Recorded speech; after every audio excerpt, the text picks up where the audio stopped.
आज का हमारा जो विषय है वो है पर प्रार्थना हमारे लिए क्यों महत्वपूर्ण है। सो आज हम लोग प्रार्थना के विषय में सीखेंगे। आइए हम प्रभु के वचन में देखते हैं। निकालिए पुराने नियम से। यहाँ पर हम लोग उपवास के विषय में सीखेंगे। बीते दिनों में हम लोग लगातार उपवास के विषय में सीख पा रहे हैं कि उपवास क्या है और प्रभु हमसे किस प्रकार का उपवास चाहता है। सो आइए हम वचन में देखेंगे। योएल नबी की पुस्तक 2 अध्याय और इसका 12 पद। तो भी यहोवा की यह वाणी है, अभी भी सुनो, उपवास के साथ रोते पीटते अपने पूरे मन से फिरकर मेरे पास आओ। अपने वस्त्र नहीं, अपने मन ही को फाड़कर अपने परमेश्वर यहोवा की ओर फिरो, क्योंकि वह अनुग्रहकारी, दयालु, विलंब से क्रोध करने वाला, करुणा निधान और दुख देकर पछताने हारा है। हाँ, देखो यहाँ पर क्या लिखा है, बहुत सुंदर बात है। लिखा है यहोवा की ये वाणी है, यानी परमेश्वर की ये वाणी है, अभी भी सुनो, उपवास के साथ रोते पीटते हुए पूरे मन से फिर कर मेरी ओर आओ। यानी पूरे मन से। यहां पर जब हमें उपवास करना है तो पूरे मन से, बोलिए पूरे मन से, पूरे मन से। देखिए, आप तमाम सभी लोग अन्य जाति परिवार से हैं। मैं किसी की भावनाओं को ठेस नहीं पहुंचा रहा, परंतु मैं परमेश्वर के वचन से आपको सच्चाई बता रहा हूं, जैसा उपवास परमेश्वर को भाता है। आप लोगों ने अमुक अमुक उपवास रखे हैं। उन उपवासों में आपका ध्यान होता है हमें किस समय अपना व्रत खोलना है, किस समय शुरू करना है, व्रत में हमने क्या क्या करना होगा, क्या क्या खाना होगा, कैसा कैसा भोजन करना होगा। आपका ध्यान इन तमाम बातों पर रहता है। ऐसा ही होता है ना, फलाने दिन वो व्रत रखना है। इन बातों पर हमारा ध्यान रहता है, परंतु मन पर ध्यान नहीं होता। परंतु परमेश्वर का जो वचन है, परमेश्वर का जो दृष्टिकोण है ना, वो आपके मन पे होता है। कहाँ होता है? आपके मन पे होता है। तो आप उपवास साल में कभी भी रख सकते हैं। हर एक दिन शुभ है। सोमवार से लेकर इतवार तक कोई भी ऐसा दिन नहीं है जो अशुभ हो। हमें गीत गाते हैं ना, आज का दिन यहोवा ने बनाया है, हम इसमें आनंदित हो। तो प्रभु ने हर एक दिन को शुभ बनाया है, हर एक जगह को शुभ बनाया है। कोई भी चीज अशुभ नहीं है। सो आप कभी भी प्रभु के लिए आप उपवास कर सकते हैं। और प्रभु ने कभी भी ये खाने पीने में आपको रुकावट नहीं दिया, परंतु हम भोजन को इसलिए त्यागते हैं क्योंकि हमारा भोजन को त्यागना, हमारा ये समर्पण, हमारा ये बलिदान दिखाता है, पिता देखिए मैं आपसे कितना प्रेम करता हूँ और मैं सिर्फ आपके साथ बंद कोठरी में बैठ गया हूँ, बंद कमरे में बैठ गया हूँ। ना मैं भोजन पकाऊंगा, ना खाऊंगा, कुछ नहीं। बस मुझे आपसे संगति करनी है, मुझे आपसे बातचीत करना है। और हमारा जो ध्यान होता है ना उपवास में, वो हमारे मन पर होता है। मेरा मन इस समय इन दिनों क्या सोचता है, मेरे मन में क्या क्या विचार उठ रहे हैं, इस समय इन दिनों मैं अपने मन में क्या क्या बातें सोचता हूं। समझ पा रहे हैं? तो उस समय हमें सिर्फ मन पर ध्यान देना होता है। लिखा है अपने पूरे मन से फिर कर मेरी ओर आओ, अपने वस्त्र ही नहीं। कई धर्मों के अंदर जो उपवास करते हैं तो वो अपने कपड़ों को फाड़ देते हैं, अपने आप को पीटते हैं, चोट लगाते हैं अपने आप को। तो प्रभु कह रहा है ये करने की आवश्यकता नहीं। अपने वस्त्र को नहीं, बल्कि अपने मन को फाड़ कर आओ मेरी ओर। फिर दोबारा प्रभु मन की ओर केंद्रित करता है और कहता है अपने पूरे मन से फिर कर मेरी ओर आओ, क्योंकि वो अनुग्रहकारी, दयालु, विलंब क्रोध करने वाला, करुणा निधान और दुख देकर पछताने वाला है। देखो परमेश्वर का स्वभाव वो क्या है? अनुग्रहकारी, दयालु, विलंब से क्रोध करने वाला। कैसा परमेश्वर है? यानी देरी से क्रोध करता है, बहुत जल्दी क्रोध में नहीं करता परमेश्वर। कई बार हम गलतियां कर रहे होते हैं, पाप कर रहे होते हैं, तो प्रभु एकदम से हमें दंड नहीं दे देता। वो हम पर अनुग्रह करता है, हम पर दया करता है। शायद मेरा बेटा, शायद मेरी बेटी इस वर्ष मेरी ओर फिरेंगे, वो निगाह लगाता है आपके ऊपर। मैं और मौका देता हूं अपने बच्चों को, ये शायद मेरी ओर फिरेंगे। फिर वो अगला साल आपको देता है, फिर और अगला साल देता है। आपकी गलतियों पे एकदम से वो आपको दंड नहीं देता, वो पछताने का मौका देता है, क्योंकि उसके स्वभाव में क्या है, वो दुख देकर पछताने वाला परमेश्वर है। वो कैसा परमेश्वर है? दुख देकर पछताने वाला परमेश्वर है। एक बार बहुत समय की पहले की बात है, जब शानू छोटा हुआ करता था, तब वो है ना उस दिन स्कूल नहीं गया। स्कूल के लिए तैयार हुआ, बस्ता उठाया, निकल गया। वो पढ़ता था उस समय 7वीं 8वीं में। कुछ आवारा लड़के होते हैं, आवारा दोस्त, उनके साथ उनकी दोस्ती हो गई और वो स्कूल के लिए तैयार होके तो निकला, पर स्कूल नहीं गया। सीधा स्कूल से फोन आ गया। माउंट ओलिवेट में था। माउंट के अंदर ये बहुत अच्छी बात है कि अगर बच्चा स्कूल नहीं जाता तो स्कूल से फ़ोन तुरंत आ जाता है, माँ बाप से पूछा जाता है कि आज बच्चा क्यों नहीं आया, ताकि बच्चे आवारागर्दी ना करें, माँ बाप को पता चल सके। तो स्कूल वालों ने बोला कि भाई आज शारोन नहीं आया। मैंने कहा कि नहीं, निकल तो चुका था वो आज। कह रहे नहीं, आज आया ही नहीं वो। मैंने कहा आया नहीं। तो मैंने कहा कि अच्छा देखता हूँ। मैं गलियों में गया देखने के लिए, घबरा गया मैं, मुझे कहीं नहीं दिखा।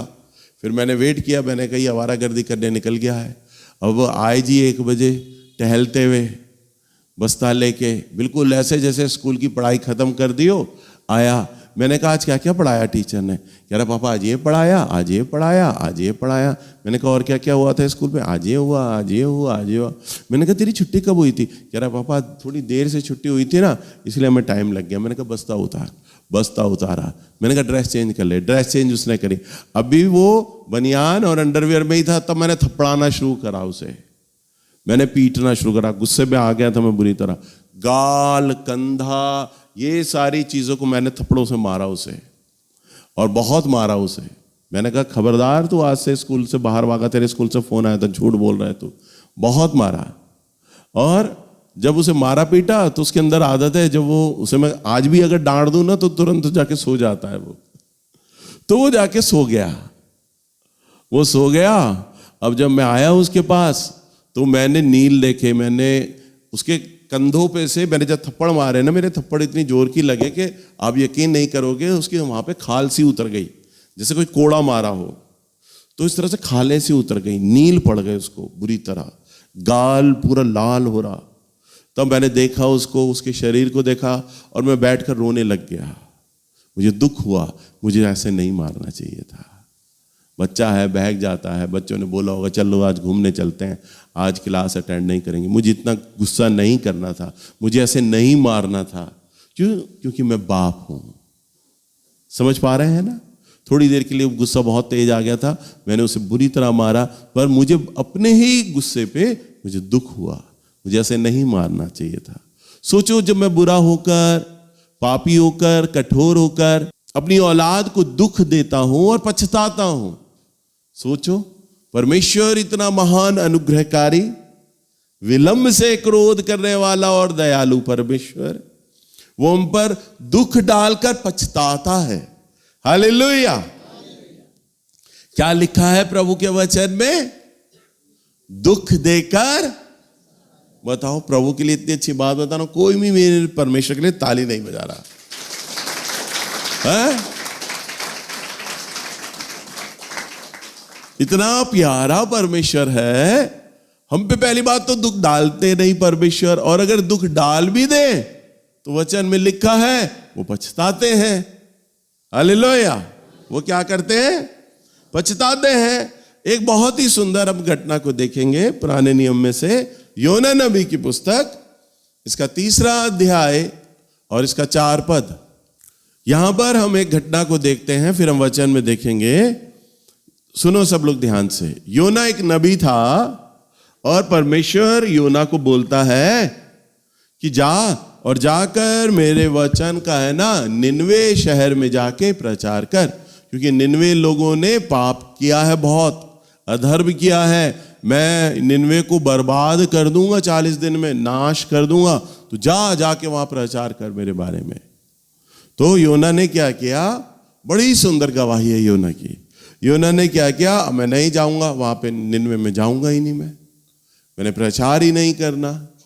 क्यों नहीं करना? क्योंकि वहां पर यशाया गया था, यिर्मयाह गया था, कई प्रभु के दास गए थे। निनवे लोगों ने पछताया ही नहीं, वचन प्रचार किया। योना की तरह कई भविष्यवक्ता गए, उन्होंने कहा योना निनवे को प्रभु बर्बाद कर देगा, परंतु परमेश्वर ने बर्बाद ही नहीं किया। तो योना को लग रहा था मैं भी प्रचार करूंगा और बोलूंगा कि 40 दिन बाद तुम मर जाओगे, सारे खराब हो जाओगे, नष्ट हो जाओगे, प्रभु मार देगा तुम्हें। प्रभु ने कहा मैं मार दूंगा अभी नहीं। तो प्रभु आप है ना नहीं करोगे। क्यों नहीं करोगे? क्योंकि आप अनुग्रहकारी परमेश्वर हो, आप दयालु परमेश्वर हो, आप दुख देकर पछताने वाले परमेश्वर हो। आप निनवे को है ना बर्बाद नहीं करोगे, आप पलट जाओगे, आप पलट जाओगे। मेरी भविष्यवाणियां, मेरा प्रचार सब बर्बाद हो जाएगा। है सारे लोग बोलेंगे योना नबी भी है ना एक झूठा नबी था, कोई भी मेरी बातों पर ध्यान नहीं देगा, सब मुझे झूठा बोलेंगे। तो क्या करता है वो जाकर पानी की यात्रा में एक जहाज में जाके नीचे तले पे बेसमेंट में चला जाता है, छिप जाता है योना। और योना जब छिप जाता है, तब योना जब वहां पर छिपता है, तब समुद्र में बड़ा तूफान आता है। और जब तूफान आता है तो लोग पर्ची बनाते हैं, हर यात्री के नाम की, योना नाम की भी पर्ची बनती है, और प्रार्थना करके सब लोग यात्री पर्ची को छोड़ते हैं।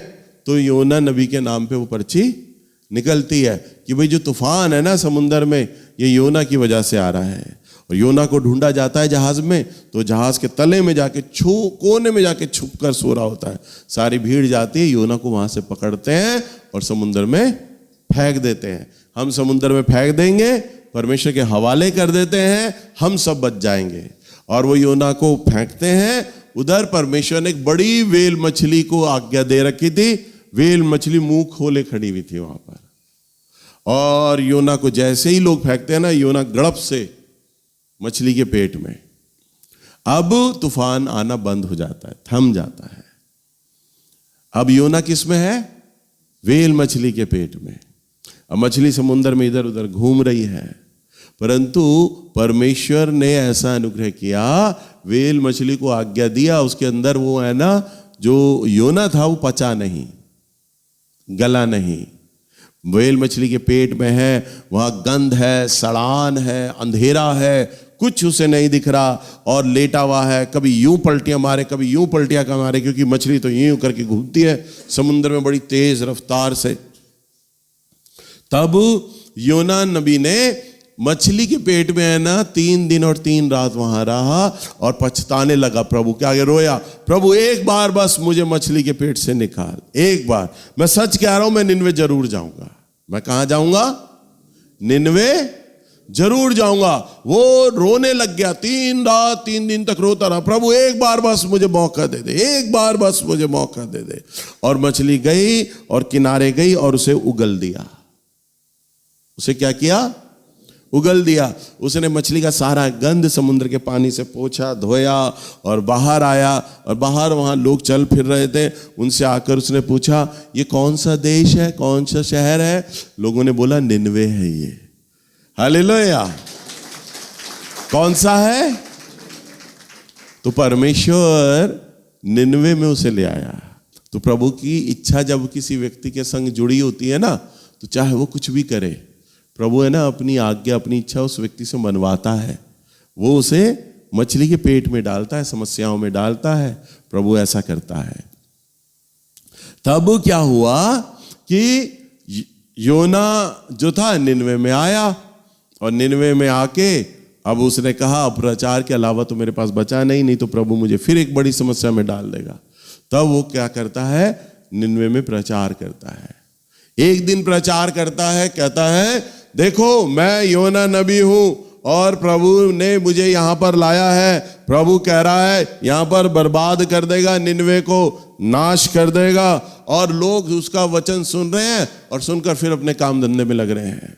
लोग आ रहे हैं, जा रहे हैं, मार्केट में काम कर रहे हैं। लोग कह रहे हैं तेरे से पहले भी कई नबी आए हैं, सब झूठे थे, किसी ने मन नहीं फिराया, कोई नहीं बर्बाद होता, सब पता नहीं कौन आके झूठ बोल के चला जाता है। क्योंकि परमेश्वर तो वचन प्रचार कराया करता था भविष्यवक्ताओं के द्वारा, परंतु निनवे को बर्बाद नहीं किया करता था।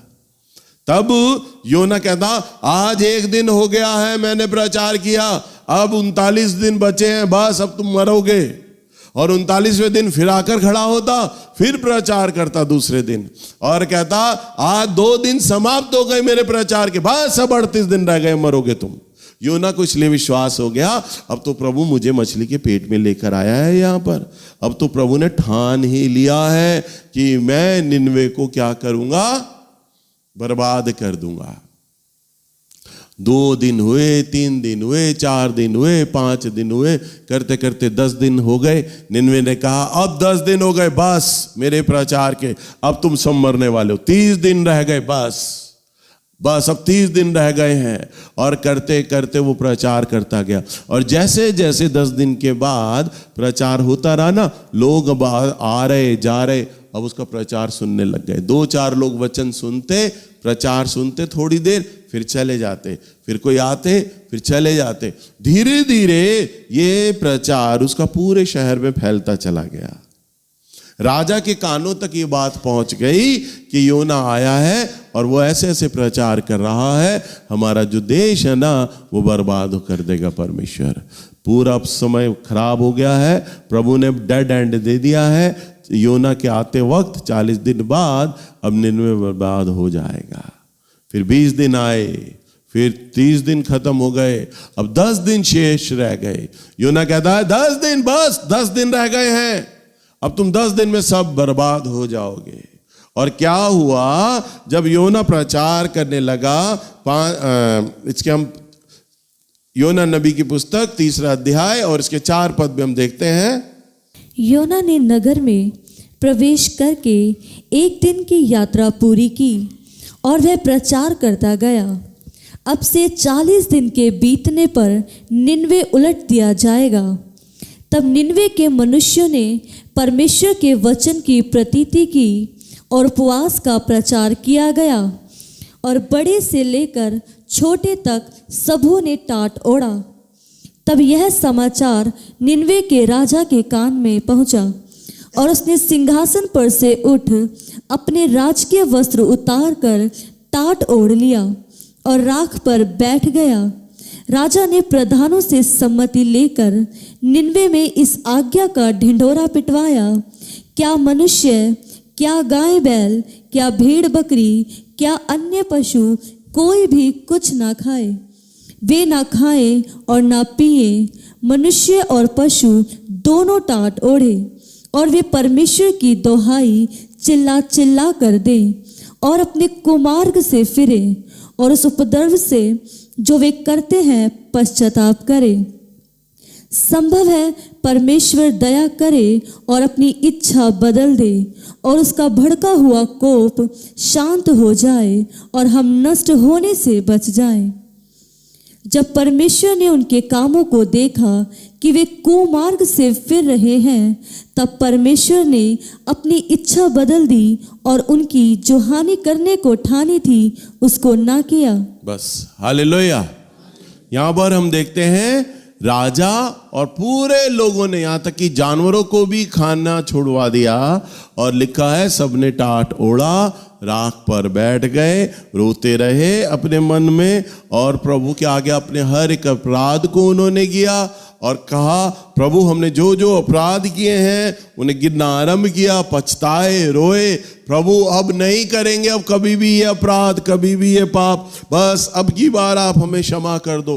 रोते रहे रोते रहे रोते रहे। और लिखा है 10वें पद में, जब परमेश्वर ने उनके कामों को देखा कि वे कुमार्ग से फिर रहे हैं, वे अपने पापों से फिर रहे हैं। उपवास किस लिए करना है आपको बताओ, अब उपवास किस लिए करना है?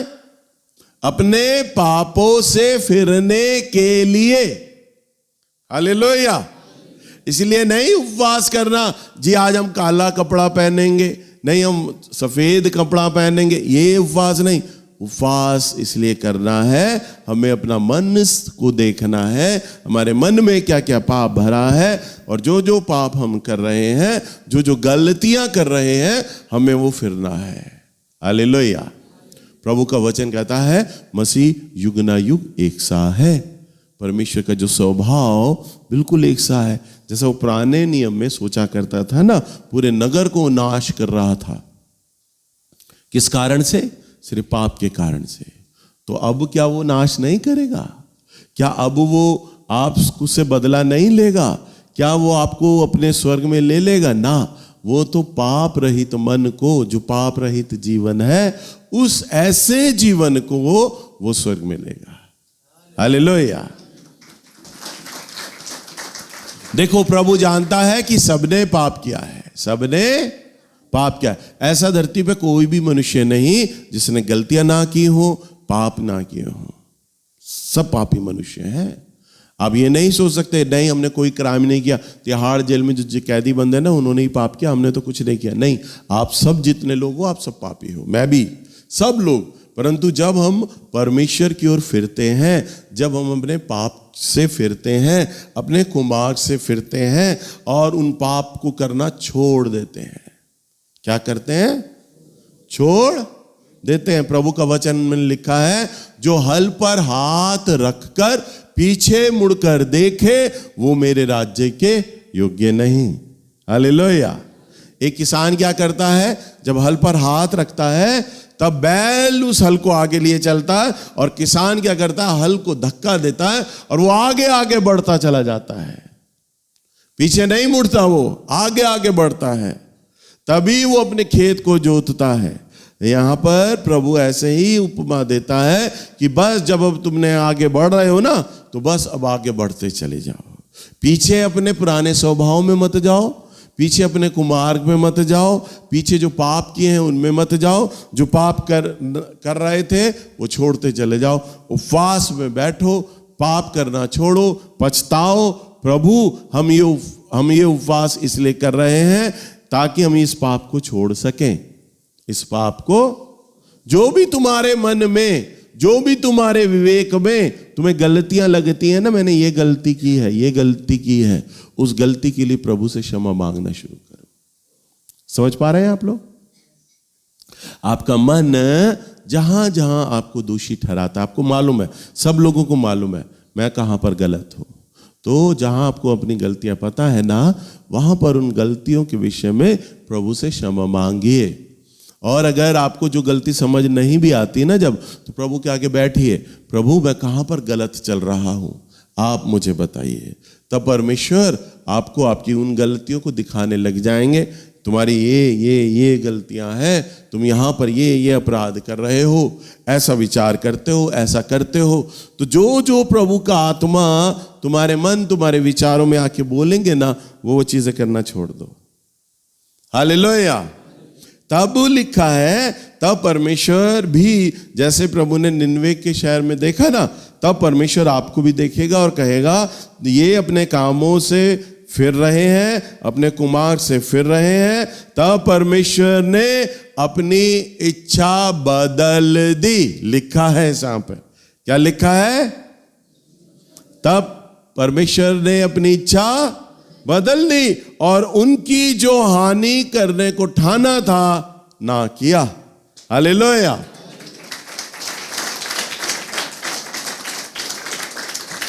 यानी 40 दिन खत्म हो गए, वो रोते पिटते रहे, यो ना कह रहा बस अब आग गिरेगी तुम पर, अब मरोगे, अब तुम सब मरोगे। लोग रोने में लगे हैं पूरे मैदान में, और वो घड़ी आ गई, आखिरी दिन, 40 दिन समाप्त होने हैं, अब 41वां दिन आने वाला। वो कह रहा बस अब स्वर्ग से आग आने वाली है, मरोगे सारे, मरोगे। और 41वां दिन आ गया, कुछ नहीं हुआ। 42वां दिन आ गया, कुछ नहीं हुआ। योना को गुस्सा आया, शहर में आग गिरी ही नहीं, शहर जला ही नहीं, वो दूर एक पहाड़ पे चला जाता है।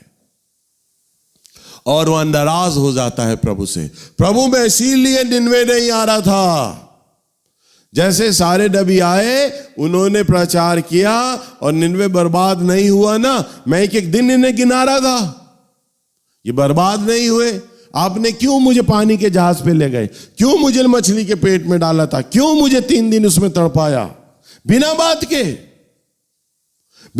के मैं उस गंध में रहा, उस सड़ान में रहा, मैं मर जाता। पता है आपको, मैं मछली के पेट में था, मछली ने मुझे निगल लिया था, मैं मर जाता बिना बात के। आपने तो बर्बाद करना नहीं था निनवे को। और वो रोते रोते वहां पर दोपहर के वक्त उसे एक झाड़ मिला, एक झाड़ियां होती है ना, झाड़ियां अकारण आ जाती हैं, वो झाड़ियां वहां पर आ गई थी। योना को वो छाया लगी, उसने कहा अरे मैं यहाँ पर झाड़ आ गया है, मैं यहाँ पर सो जाता हूँ। पूरे पहाड़ पे तो धूप ही धूप है, और वो झाड़ के किनारे आकर लेट गया और सो गया। क्या हुआ? सो गया। और जब वो सो गया ना, उसे झाड़ बड़ा अच्छा लगा। अरे ये जगह बड़ी अच्छी है पहाड़ पे, यहाँ पर बड़ी ठंडी हवा आती है, छाया है और बड़ी ठंडी हवा आती है, नींद भी नहीं खराब होती। उसे वो बड़ी चीज़ अच्छी लगी, डिपेंड हो गया। एक दिन निपटा, दूसरा दिन निपटा, 3 दिन हो गए, उस झाड़ पे लगातार सोता। चौथा दिन जब आया ना, जब सोने की बारी आई, झाड़ सूख कर गिर गया, झाड़ सूख कर गिर गया। अब योना आया, योना ने पहाड़ पे देखा, अरे मैं यहाँ लेटता था, यहाँ तो झाड़ था, यहाँ तो मुझे बड़ी अच्छी नींद आती थी, ये तो सूख गया, गिर गया। अब वो फिर रोने लगा, प्रभु तू तो ये भी नहीं चाहता कि मैं चैन से सो भी सकूं। अच्छा भला यह झाड़ था, मैं तो यहां पर ठंडी हवा लेता था और सो जाता था। तब परमेश्वर उसे कहता है, ध्यान दे योना, वो झाड़ जिसको ना तूने उगाया ना तूने सींचा, पर वो जल गया, हट गया, तुझे उसका बड़ा दुख है। वो कहता है हाँ प्रभु मुझे उसका बड़ा दुख है।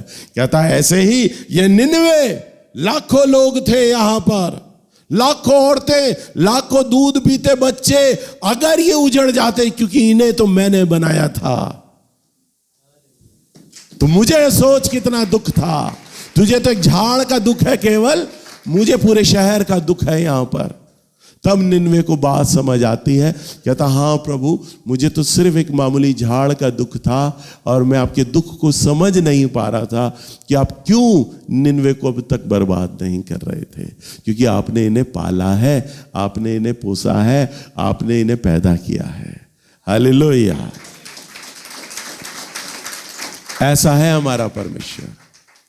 सो आपके जीवन में कई बार आपको लगता है एक ऐसी अज्ञात शक्ति है जो आपको रोक रही है, आपकी तरक्की को रोक रही है। आप मेहनत कर रहे हो, आप ठीक नहीं हो पा रहे, आप अपनी समस्याओं से बाहर नहीं आ पा रहे, आप अपने कर्जों से बाहर नहीं आ पा रहे, आप बीमार हो, आपकी चंगाइयाँ नहीं हो पा रही, आप ठीक नहीं हो पा रहे, आपकी औलाद है वो आपके कहे में नहीं चल रही है, कहीं ना कहीं आपका जो संबंध है ना वो परमेश्वर से सही नहीं है। तभी तो ये कारण है। तब आप क्या करें? प्रभु के आगे आप पछताएं, प्रभु के आगे आप पछताएं, प्रार्थना करें, उपवास करें और रोएं पीटें, प्रभु मैंने जो गलतियां की हैं प्रभु आप मुझे क्षमा कर दें। आप उपवास इसलिए नहीं करें कि आपका कर्जा दूर हो जाए। कर्जा क्यों दूर नहीं हो रहा? आपके पाप के कारण से। आप क्यों बीमारी से ठीक नहीं हो पा रहे? आपके पाप के कारण से। आपके बच्चे आपके कहे में क्यों नहीं चल रहे हैं? आपके पाप के कारण से। यानी आपके जीवन में जो भी संघर्ष है वो किस लिए है? आपके पाप के कारण से। हालेलुया। प्रभु के आगे सिर्फ पाप हटाओ अपना, नहीं तो हर साल कैलेंडर बदलता चला जाएगा। सन 2020 में जैसा आप थे, फिर 21 आया, आप विचार करो कुछ तरक्की हुई आपकी, कुछ सफलता मिली, फिर 22 आ गया, कुछ सफलता मिली, फिर 23 आ गया। वैसा ही जीवन जैसा 20-21 जिया था, अब तो 23 भी हम वैसा ही जी रहे हैं। क्या हुआ हमारे जीवन में? कुछ हलचल नहीं हुई। अब 23 भी जा रहा है, 24 आ जाएगा। समय ऐसे ही बीतता जाएगा। पर आप वहीं के वहीं खड़े रहेंगे। कोई भी तरक्की, कोई भी सफलता नहीं होगी। ना आत्मिक क्षेत्र में आप बढ़ पाओगे, ना भौतिक क्षेत्र में आप बढ़ पाओगे, ना शारीरिक क्षेत्र में, कहीं आप आगे नहीं बढ़ोगे। आपकी तरक्की आप वहीं रुके रहोगे।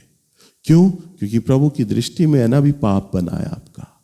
वो कह रहा है तुम पछताओ, अपने कुमार्ग से फिरो, उपवास करो, मन पे दृष्टि करो। पाप करना छोड़ोगे, तरक्की मेरे हाथ में है। हालेलुया। चंगाई मेरे हाथ में है। मैं तुम्हें इसलिए नहीं बढ़ा रहा ताकि तुम्हारा ध्यान जाए कि प्रभु हम प्रार्थना कर रहे हैं, हम धन भी देते हैं, दशमांश भी देते हैं, फिर भी हमारा काम क्यों नहीं चल रहा, हमें समझ नहीं आ रहा। हम हर संडे चर्च भी जा रहे हैं, वचन भी पढ़ रहे हैं, हम बेटे भी डालते हैं, पता नहीं क्यों हमारे बच्चे ठीक नहीं हैं, या क्यों हम चंगाई नहीं पा रहे। प्रभु सोचने पे आपको मजबूर कर रहा है। सोचो तो सही रुक कर कि ऐसा क्यों है। तुम मुझसे मांग रहे हो पर मैं सुन नहीं रहा तुम्हारी प्रार्थना। क्यों नहीं सुन रहा? क्योंकि तुम्हारा जो पाप है ना, वो मेरी दृष्टि में बना हुआ है। तुम लगातार ये किए जा रहे हो, लगातार अपने पाप में बने हुए हो, लगातार अपने पाप में बने हुए हो। जैसे ही आप अपने कुमार्ग से फिरते हैं ना, पछताते हैं, तो वचन में लिखा है प्रभु ने जो उनकी हानि करने को सोचा, वो ठाना था, वो ना किया। हालेलुया। प्रभु ने आपको जो बीमार रखने को जो ठान रखा है ना, जब आप अपने कुमार्ग से फिरेंगे, प्रभु ने जो ठान रखा है ना, प्रभु इच्छा बदल देगा, वो आपको चंगा कर देगा। हालेलुया। प्रभु ने जो आपको गरीबी में, कर्जे में बनाकर रखा है, जो ठाना हुआ है ना, ये सारी जिंदगी कर्जे में रहेगा क्योंकि ये बदल ही नहीं रहा है, और जो उसने ठान रखा है, जब प्रभु ने ठान रखा है तो कोई आदमी आपका मदद नहीं कर सकता। ये तो मैं जानता हूं अच्छे से। वचन में लिखा है परमेश्वर जिसके पक्ष में तू हो तो तेरा विरोधी कौन। अगर प्रभु मेरे पक्ष में आ जाए तो मेरा विरोधी कौन, और अगर प्रभु मेरे पक्ष में ना हो तो मुझे बचाने वाला कौन। हालेलुया। तो आप विचार करें, प्रभु ने जब आपको चंगाई नहीं करना तो आप कितना प्रार्थना करो, कितनी दवाइयां लो, असर नहीं करेगा। प्रभु कहता है तुम कितनी मेहनत करो, कितनी युक्ति बनाओ, तुम धनवान बनोगे ही नहीं, कर्जा बना रहेगा। तुम कितनी मेहनत करो, कितना बच्चों को समझाओ, तुम्हारे बच्चे कभी अच्छी तालीम लेंगे नहीं, अच्छा पढ़ेंगे नहीं, वो गलत सोसाइटी में जाएंगे, गलत व्यक्ति बन जाएंगे, क्योंकि तुम अपने कुमार्ग से नहीं फिर रहे। हालेलुया। तो जितनी भी बहनें हैं, जितने भी भाई लोग हैं, पहले वो अपने जीवन साथी को बदलने से पहले, अपने बच्चों को बदलने से पहले वो खुद बदलें। हालेलुया। हम क्या करते हैं, बीवी अपने पति को बदलने में लगी रहती है, पति अपनी बीवी को बदलने में लगा रहता है, माँ बाप लगे रहते हैं बच्चों को बदलने में। तुम दूसरे को तो बदल रहे हो, पहले अपने को बदलो। हालेलुया। जब आप अपने ऊपर बदलाव लाएंगे ना, तो आपका परिवार बदलने लगेगा। देखना ऐसा हो जाएगा। हालेलुया। जिस दिन बीवी बदलेगी, पति की दारू अपने आप छूट जाएगी।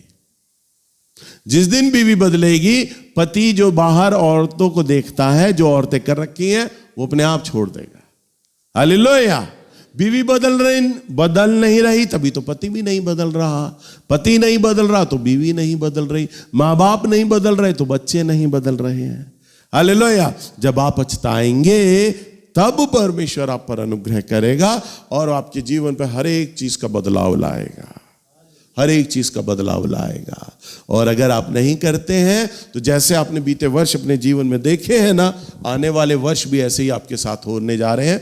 आपके जीवन में तालाब के समान बना रहेगा, आपका जीवन बढ़ेगा नहीं, नदी नहीं बनेगा, तालाब बना रहेगा, एक ही जगह ठहरा रहेगा, जहाँ सड़ान होती है और गंदगी होती है। मैं कोई श्राप नहीं दे रहा तुम्हें, मैं बता रहा हूं। कहीं बोलो आज तो भैया हमें कोस रहे थे बैठकर, मैं कोस नहीं रहा तुम्हें, मैं बता रहा हूं कि तुम ठीक हो सकते हो। बस पछताओ, प्रार्थना करो, मन फिराओ, उपवास करो। उपवास अभिषेक के लिए मत करो, पैसा नहीं मांगो, चंगाई नहीं मांगो, सिर्फ अपने कुमार्ग से फिरो, अपने पाप से फिरो। बस जब तुम ये कर लोगे ना, सारी चीज अपने आप ठीक होती चली जाएंगी। हालेलुया।